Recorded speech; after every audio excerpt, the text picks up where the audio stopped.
In Luke 16, verses 19 through 31, we find one of my favorite stories that we find in all of God's Word.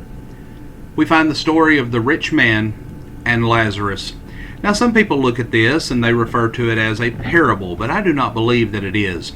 I believe that this is a factual account, and that Jesus was allowing us to have just a small glimpse into what this intermediate period is like between the time that we pass away and the time that we stand before the judgment seat of Christ. I do not believe that this account bears the markings of a parable. But what we see in this story is a contrast. We find two different things, two different types of people.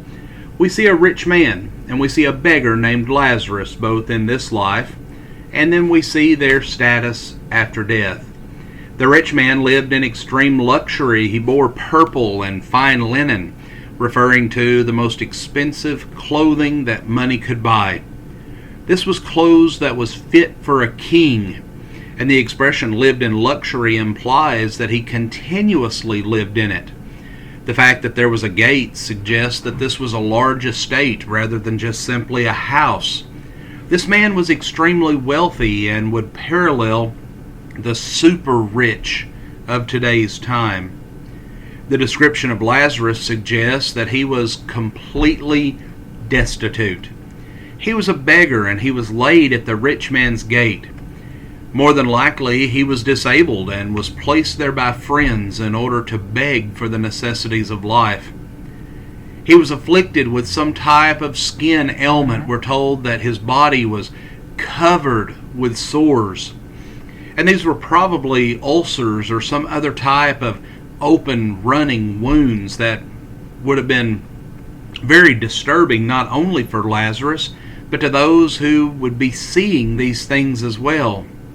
The only relief that he received was when the dogs would come and would lick at his wounds. Lazarus longed for the food that was being wasted by the rich man, that which fell from the rich man's table.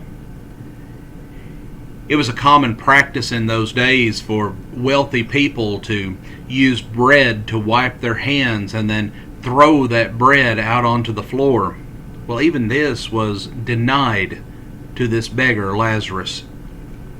Now, this story does not teach that wealth or riches are inherently evil. Remember, both Abraham and Job were rich men.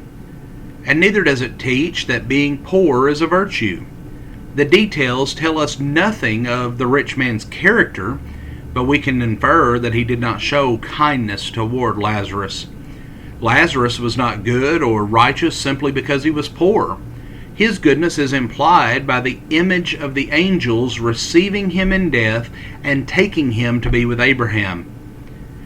This is the image of a feast with Lazarus seated next to the host of the feast. And the Jews expected to be in Abraham's presence when they died. And Jesus used this to illustrate his story. But the rich man also died. And when he opened his eyes, he found himself in torment. Hell is translated from the Greek word that is often translated Hades. Hades is similar to the Hebrew word Sheol and usually describes the grave or the place of the dead. In the New Testament, Hades is also used to describe that intermediate state, that place where the wicked go when they die. And this seems to be how Jesus is using it here. He talks about there being two realms, there being paradise and there being heaven. This poor beggar, he was richly blessed, in that his soul was carried by a company of God's angels away into the paradise of God. And we often use this parable to teach about what happens after death. But the main point of this lesson is this.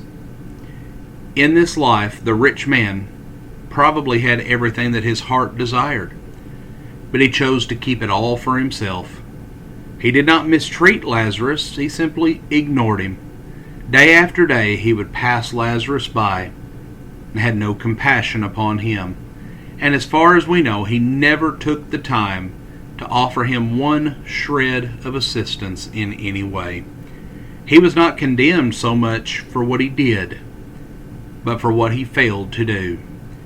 Friends, we want to thank you for joining us for our program today.